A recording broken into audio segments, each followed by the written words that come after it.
Lep večer, dragi prijatelji. Torej, danes se bomo končno naučili, kako iz takega stanja postati takšni.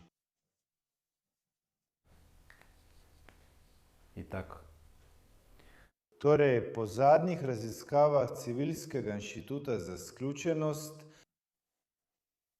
pri razvoju skolioze in izključenosti sodeluje več mišic. Najprej gre za ravnotežje, torej za tiste mišice, ki zagotavljajo ravnotežje lopatice. Danes bomo govorili o njih in izvedeli, kako lahko postanemo takšni, ne pa takšni. In načeloma ni nič dobrega v tem, da se razvije takšen položaj telesa. Tukaj so te mišice, ki so v dobrem stanju označene z zeleno barvo. Trebušne mišice, ravna mišica, poševna mišica, mišice spodnjega dela hrbta in iztegovalki hrbta, tudi diafragma in mišice nog. Tukaj je tudi glutealna mišica, ki je prav tako v dobrem stanju. Vse to deluje. Tukaj pa je rdeče označeno tisto, kar je preobremenjeno. Modro pa tisto, kar je šibko, te mišice oslabijo. In tukaj bomo šli od zgoraj navzdol. Tukaj imamo mišice vratu, to je dolgi iztegovalec vratu, in tukaj te mišice oslabijo. Medtem ko se skupina kratkih iztegovalcev vratu skrajša. To so podokcipitalne mišice. Tukaj se nahajajo med prvim vratnim vretencem in zatiljem, ter med drugim vratnim vretencem in zatiljem. To je skupina mišic in tam poteka tudi zatilni živec, ki gre tako. En veža gre sem, druga gre tja in vretenčna arterija, tukaj je v hrbteničnem kanalu, nato naredi ovinek in vstopi v lobanjo ter skupaj s skupno karotidno arterijo oskrbuje možgane s krvjo. Ko pride do kakršnihkoli motenj v retenčni arteriji, se lahko razvijajo vrtoglavica in glavoboli. Glavoboli so pogosto tudi zaradi tega, ker je zatilni živec stisnjen, kar povzroča bolečino, ki seva tja, in tudi šumenje v ušesih.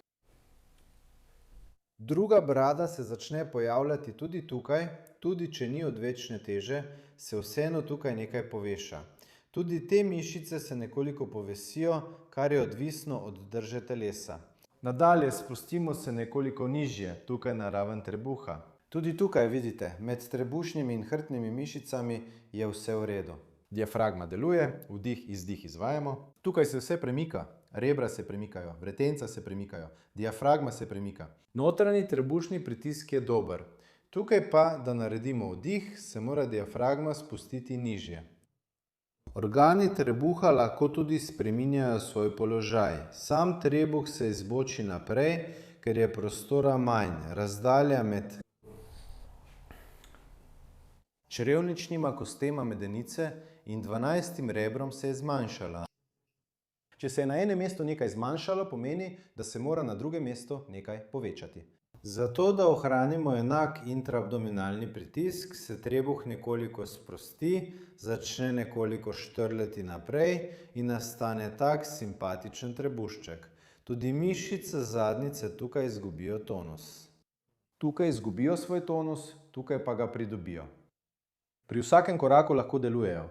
Tukaj pa pri vsakem koraku ne morejo delovati. Njihovo delo začne opravljati hrbet.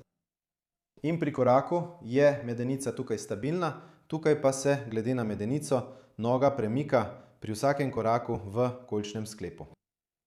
Tukaj se skupaj z medenico začne premikati tudi noga, začne se preobremenjevati ledveni del hrbta. Tukaj se najpogosteje poškodujejo medvretenčne ploščice v spodnjem delu ledvene hrbtenice. 4. peta medvretenčna ploščica. Zaradi stalnega pretiranega gibanja medenice pri vsakem koraku pride do njihove poškodbe. Napetost mišic nog se prav tako pojavi. Zaradi zasuka medenice so se vse te mišice napeli, fascije so se napeli, ampak, na kratko rečeno, ta položaj ni nič dobrega. Takoj se pojavi veliko motenj.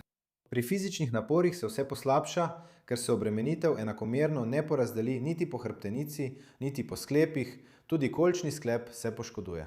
Torej, sam ta položaj ni optimalen za izvajanje kakršnekoli fizične aktivnosti. Tudi ležati je neprijetno, ker je včasih tako hudo. Gibljivost v prsnem delu hrbtenice se izgubi do te mere, da glave ne moreš položiti, tukaj potrebuješ posebno blazino. Tako, če imate želja to popraviti, imate zdaj možnost. Kaj morate narediti? Najprej vzemite svoj telefon, pojdite do ogledala, postavite se ob bok k ogledalu, kot da iz ogledala gledate name. Vzemite telefon, postavite se tako, kot vam ustreza, kot vam je všeč in se fotografirajte s strani, da boste lahko kasneje pogledali. To naredite zdaj pred našimi terapevtsko-preventivnimi vajami in potem še enkrat po vajah, da boste lahko primerjali. Poglejte, ali se kaj spremeni ali ne. Torej, kaj bomo zdaj potrebovali? Za začetek, katere mišice bomo zdaj uporabljali med vajami, ki jih bomo zdaj izvajali? Najprej bomo potrebovali malo prsno mišico in veliko prsno mišico. Tukaj je mala prsna mišica, jo vidite? Ko se skrajša, je pod njo žilno-živčni snop, ki gre iz vratu v roko in je zelo pogosto stisnjen. Gre naprej in roka otrpne. Roka spremeni svojo barvo. Postane tako temno rdeča. Tudi šibkost v roki se razvije.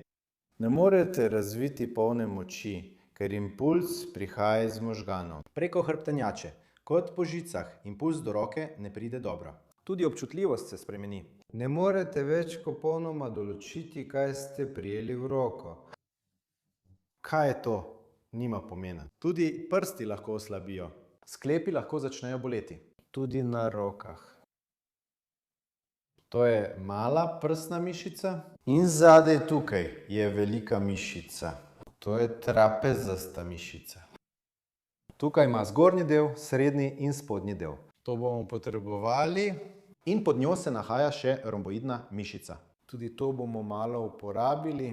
Te dve skupini mišic bomo zdaj uporabili v naših vajah, da bi odpravili sključeno držo enkrat za vselej. Torej, najprej začnimo s prvim. To bomo skupaj natrenirali. Trapezna mišica, zgornji del trapezne mišice in srednji ter malo spodnji del. Potrebovali bomo. Torej, za vaje bomo potrebovali elastiko. Potrebovali boste vadbeno elastiko. Za začetek naj bo majhen upor. Zato ne uporabljajte pretrde elastike. Najprej začnite s takšno, ki vam ustreza, ki se bolj ali manj enostavno razteza v.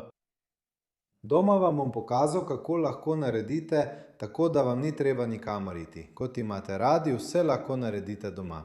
Potrebovali boste še elastiko in vrata, ti dve stvari boste danes prišli prav. Elastiko vzamemo, jo tako prepognemo na pol, vidite, tako, in jo tukaj pritrdimo.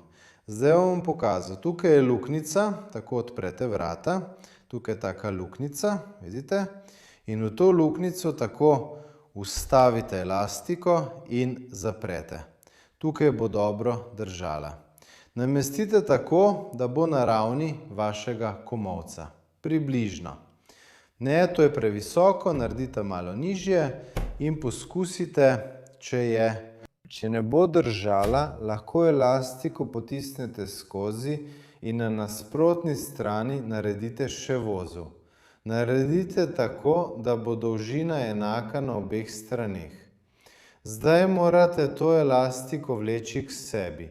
Povlecite jo k sebi, tako da stojite tako, da je vse ravno.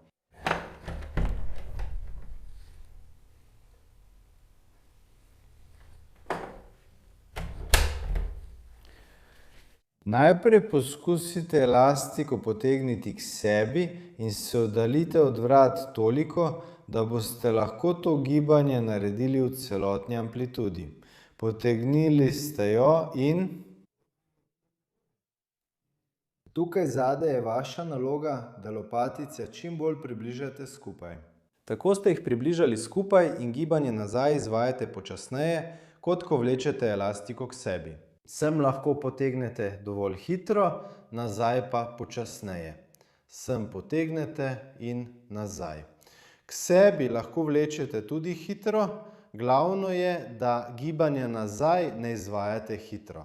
Ker največjo obremenitev prav mišice med lopaticami dobijo pri povratnem gibanju. Ko vlečete k sebi, bodo bolj delale mišice rok, najširše hrbtne mišice in zadnja delta. Medtem ko pri povratnem gibanju, ko zadržujete lopatice v tem položaju, v katerem ste jih nastavili, te mišice najbolj delajo, kar je tudi naš cilj. Potegnete in nazaj. Še enkrat. Potegnete nazaj. In na ta način naredite 2 pristopa po 10 ponovitev. 10krat ste naredili, počivate 20 do 30 sekund, nato še enkrat naredite. To je prvi položaj. Tukaj imate roko kot običajno v tem položaju, vlečete k sebi, nato naredite še 2 pristopa.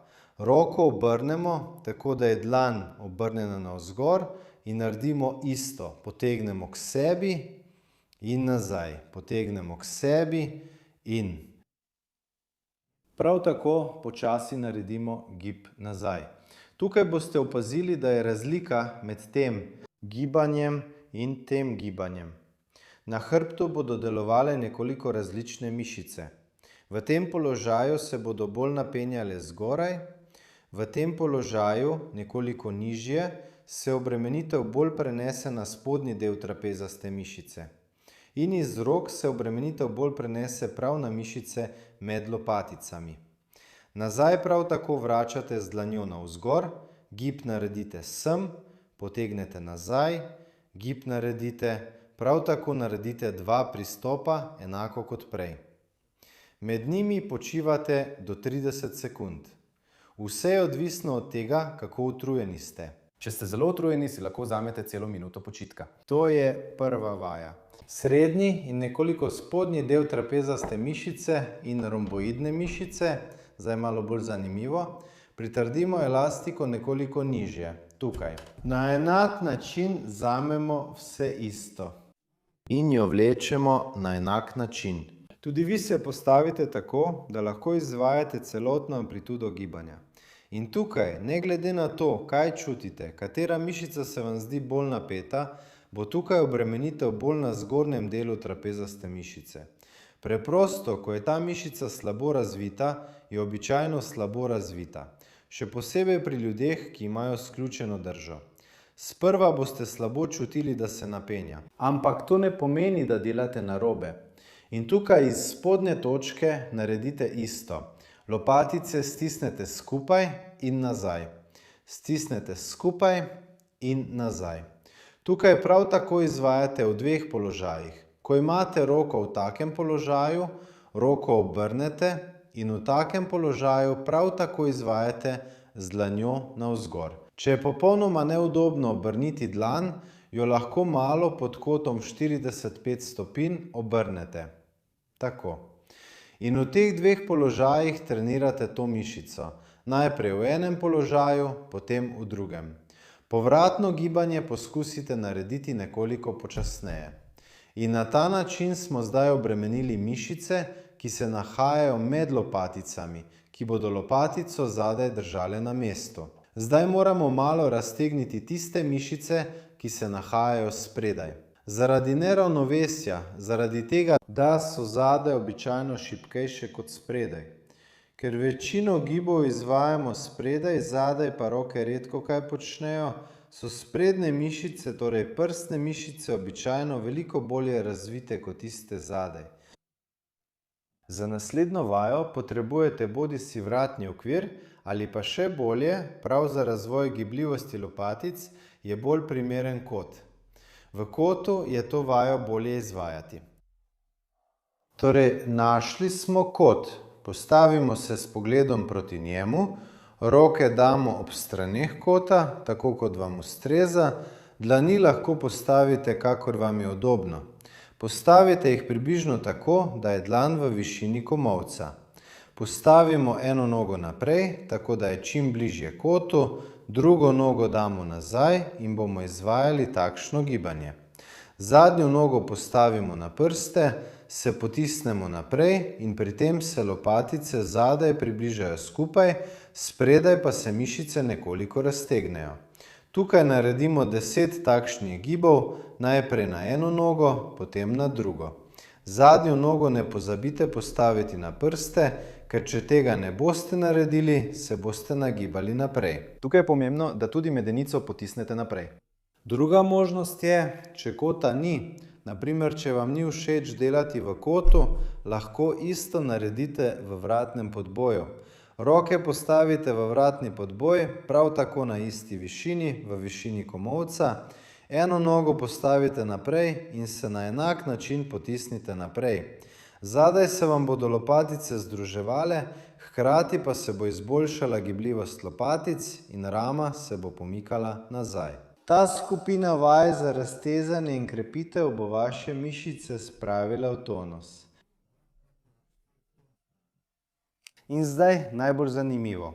Kaj narediti, da boste lahko nadzorovali ta položaj telesa, da boste lahko dolgo ostali v tem položaju in kakšno gibanje je treba narediti, da se spremeni sam položaj telesa, kako ga nadzorovati.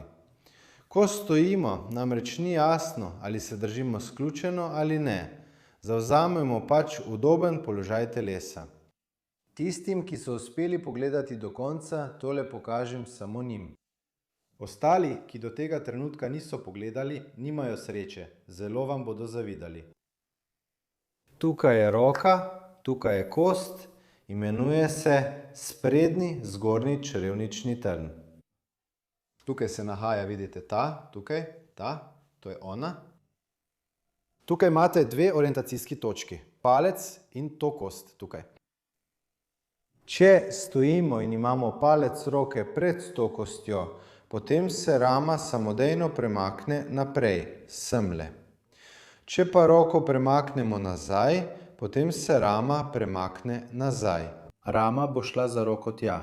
Če boste stoje nadzorovali položaj roke, bo lopatica samodejno šla tja, kamor gre roka. Če mi roka gre sem, se tudi rama premakne tja. In ne glede na to, kako bi se želel zravnati, mi to ne bo uspelo. Če pa roko premaknem nazaj, bom samodejno stal tako, kot je treba. In vaša naloga je, da spremljate roko. Da bi stali tako, kot je treba, ni treba združiti lopatic, ni treba izravnati hrbta ali poskušati segati z vrhom glave navzgor. Vse to je zelo težko in v resničnem življenju skoraj ne deluje. Tega ni mogoče početi ves čas. Roko je zelo priročno spremljati. Tako preprosto. Vzamete svojo roko, jo postavite nazaj sem in vaše rame gre lepo nazaj, roka je v takem položaju. Ko opazite, da ste se nagnili naprej, roke premaknite nazaj sem. Sprva bo zelo težko, prvih nekaj dni. Zato si lahko pomagate tako, da se z roko naslonite tukaj na stegno, da vam ne zdrsne naprej. In zdaj ponovno vzamete svoj telefon. Ko ste vse to naredili, ko ste se naučili o položaju rok, ponovno naredite fotografijo. Fotografij mi ni treba pošiljati, obdržite jih zase, preprosto. Napišite v komentarjih, če seveda imate željo. Če pa ne, vam ni treba več obiskovati kanala. To sem vas opozorila že prejšnjič. Pišite, kako vam je bilo všeč, kako dobra so ta vaj in koliko se je spremenil vaš položaj telesa. Mimogrede, opazili boste, da po teh vajah postane nekako bolj veselo, ker kri bolje priteka v glavo in tudi bolje odteka, pa tudi lažje dihate.